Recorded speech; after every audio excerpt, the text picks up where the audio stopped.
दोस्तों नमस्कार। मैं सुबेदार मेजर रमेश राम, संरक्षक आर्य युवा संगठन देहरादून यूनिट। कल 26 अक्टूबर 2025 को देहरादून में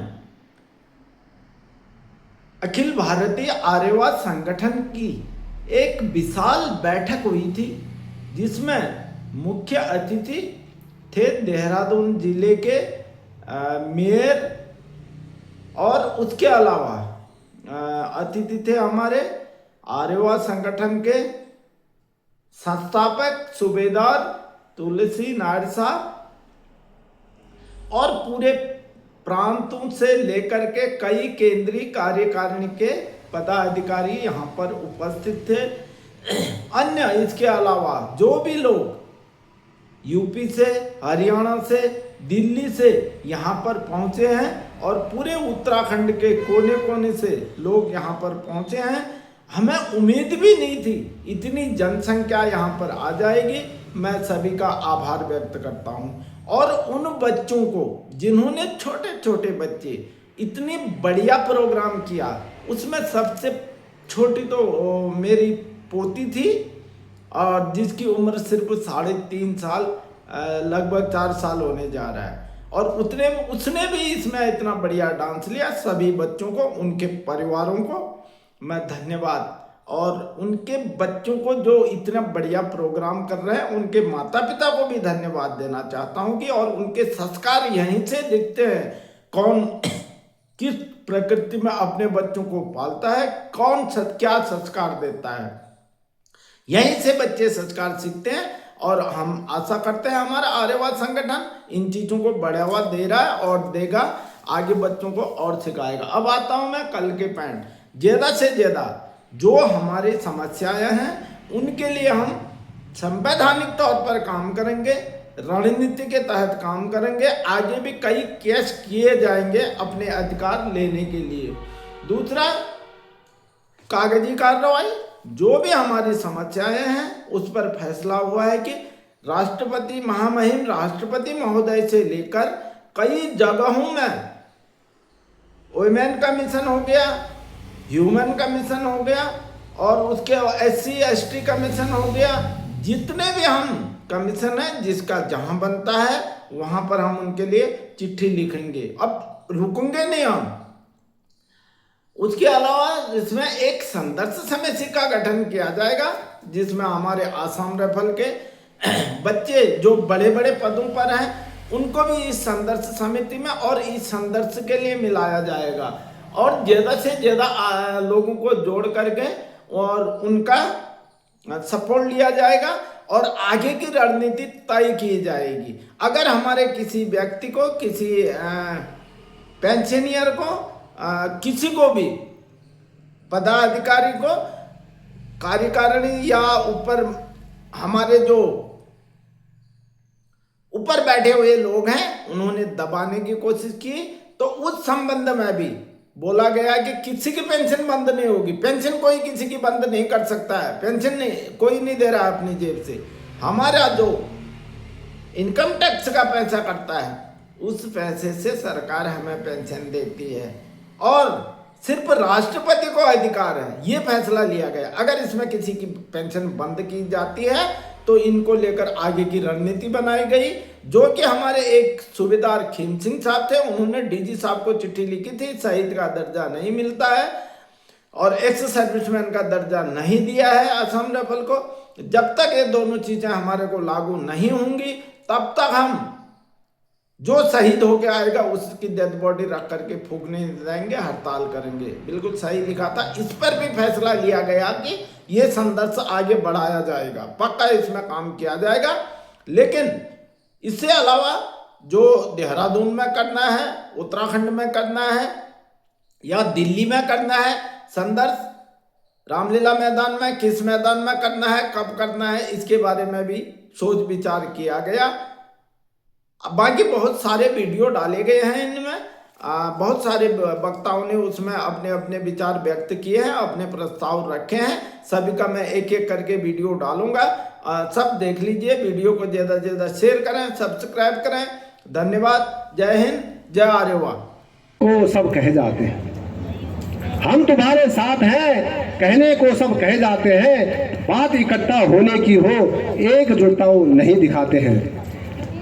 हम तुम्हारे साथ हैं कहने को सब कहे जाते हैं, बात इकट्ठा होने की हो तो एकजुटता नहीं दिखाते हैं। पाना है हक अपना हमको तो एकजुट हमें रहना होगा। तुलसी नायर साहब का कंधा मजबूत हमें करना होगा, मजबूत हमें करना होगा। तो मैं धन्यवाद करता हूँ आप सबका कि जो है आपने हर पल में आभास हमें कराया है, सारी सुविधा मिलेगी तुमको ये विश्वास दिलाया है। जितना उनका योगदान है हम सबको भी देना होगा। तुलसी नायर साहब का कंधा ऊंचा हमको करना होगा, ऊंचा हमको करना है। अब साहब इसमें तो बहुत सारे लोग ऐसे भी जो बहुत पीछे हो गए, पहले भी उन्होंने बोला था, उसी का अकाउंट में जा रहा है वो जो प्रेसिडेंट है, इतना पैसा। फिर मैंने लेटर बनाया, उनको भेजा जनरल साहब को, इनके ऊपर एक्शन लेना। वो तो नायर साहब के टाइम में भेजा था लेकिन कोई एक्शन नहीं हुआ। लखेर साहब को मैंने दोबारा भेजा, सर ये गलत है। वो बोलो ओके। जब यहाँ में मिला LOR में, बोला पक्का साहब इसके ऊपर एक्शन होगा, ये पैसे ऐसा हम बंद करेंगे। तो इनका एक कॉन्क्लेव चलना था DGR में, मेरे को भी बुलाया था। मैंने बोला ठीक है सर। मैंने इनका एक विजन डॉक्यूमेंट बनाया कम से कम 5 पेज का, RSA कैसा होना चाहिए, कैसा इसको इम्प्रूवमेंट करना है, इस प्रकार से 5 पेज का विजन डॉक्यूमेंट बना के मैंने उनका मेल में डाल दिया। जब मैं गुवाहाटी पहुंचा तो लखेर साहब बोला कि अभी जो है काफ़ी भीड़ है, जो ये DGR कमेंडेशन कार्ड जिनको देना है सभी को मैंने DGR बुला रखा है, तो आपको साहब मैं अप्रैल में मिलेंगे। तो मैंने बोला ठीक है सर, तब तो मैं थोड़ा टूर कर लेता हूँ, क्योंकि हमारे लड़के लोग बोलते थे साहब नायर साहब आप आइए आइए। लोखरा से मैंने स्टार्ट किया, लोखरा, केमिंग, दार्जिलिंग, फिर अरुणाचल प्रदेश इधर जाता हुआ, फिर गुवाहाटी, गुवाहाटी से आइजल, आइजल से सिलचर, सिलचर से मैं गया DGR। इस बीच क्या होता है देखिए, तो जो वहाँ के जो स्टाफ ऑफिसर है उसका तो मैं दुश्मन हूँ, क्योंकि नायर साहब जो मेरे को पसंद नहीं करता था। तो जहाँ भी मैं गया मैंने अपने सुधार मित्र को बोला है चला कैंप में जाकर मेरा एक एकोमोडेशन दे। वहाँ से नहीं होगा साहब, नहीं होगा साहब बोल रहे हैं। अच्छा आइजल में गया, वहाँ भी नहीं होगा साहब बोल रहे हैं। फिर DG साहब का व्हाट्सएप में मेरा था कनेक्शन, मैंने DG साहब को बना के क्या ज़रूरत थी, इसकी कोई ज़रूरत नहीं थी। लेकिन हमारी समस्याएं बहुत ही जो है विषम परिस्थितियों में हम गुजर रहे हैं, और आप जानते हैं कि हमारा जीवन जो है कितना कठिन है, किस तरीके से हम जो है संघर्ष करते हैं अपनी नौकरी में, अपने बच्चों को छोड़ करके, उनकी शिक्षा छोड़ करके, उनका अपने परिवार का ध्यान न रख करके हम जो है आतंकवाद में किस तरीके से एनी रीजन हो, JNK हो, कहीं भी हो, हम हमेशा विषम परिस्थितियों में हमने काम किया है, हमारी फोर्स ने काम किया है, और हमें अगर उसका कोई भला नहीं मिलेगा। अभी मैं जो है किसी कर्नल साहब से बात कर रहा था, उस कर्नल साहब की जो पेंशन है वो 1,78,000 है। आप समझ लीजिए उसी तरीके से जवान में और हम में जो है कितना अंतर है। तो डूल कंट्रोल के लिए जो हमें एडवाइजरी मिली है, हम बात करेंगे इसके लिए भी। ये गलत बात है, अगर हम जो है यहाँ गलत कर रहे हैं तो आप ठीक करो, हमारा वेलफेयर कौन देखेगा। मैंने PC न दिया इसमें, क्योंकि ये जुडिशरी का मामला है।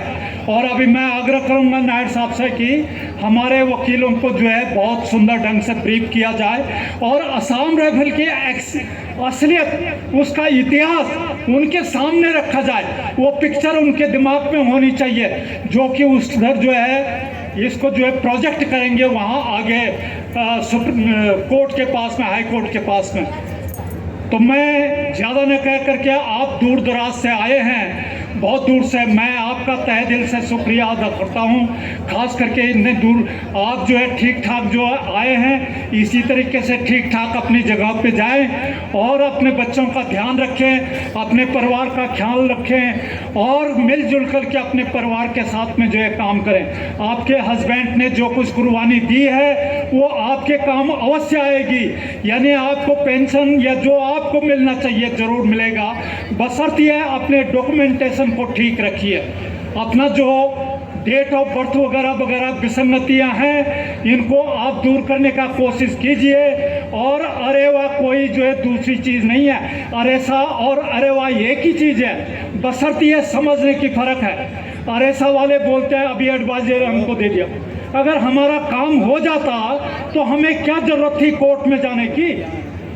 अभी मैंने ये साहब को जो है डीजी साहब पिछली बार जब यहाँ आए थे तो उन्होंने मुझे फ़ोन किया था, तो मैंने फ़ोन में जब उनसे बात की तो मैंने उनसे निवेदन किया कि सर आपके समय में कम से कम हमें आर्मी की पे पेंशन और सुख सुविधाएं हमें दिला दीजिए।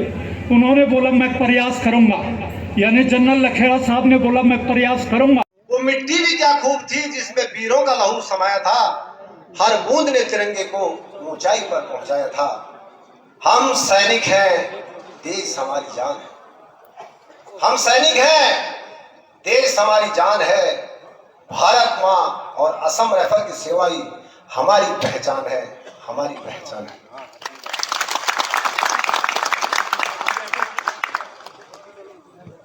नमस्कार, जय हिंद, सुप्रभात, स्वागतम स्वागतम सुस्वागतम।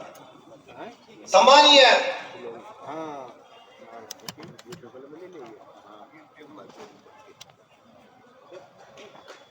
प्रतिज्ञा को और इनकी प्रतीक्षा को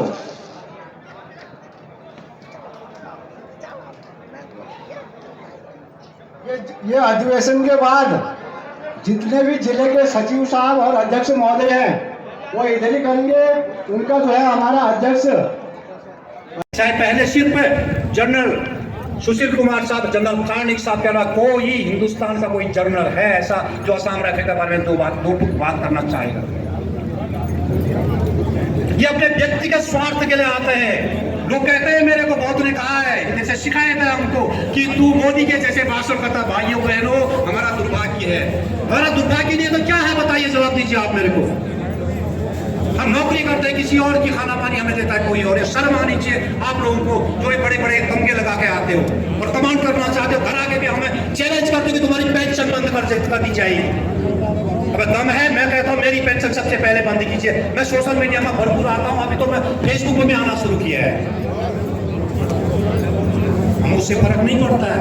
अगर आप चाहते हैं, अगर आप कर सकते हैं, असम राइफल से अर्जित की हुई मेरी प्रॉपर्टी को भी आप दांव पर लगा के इसको भी सीज करें, गवर्नमेंट ऑफ इंडिया या होम मिनिस्ट्री को दे सकते हैं। किसी में अगर दम है तो मैं फुल्ली चैलेंज कर रहा हूँ आज।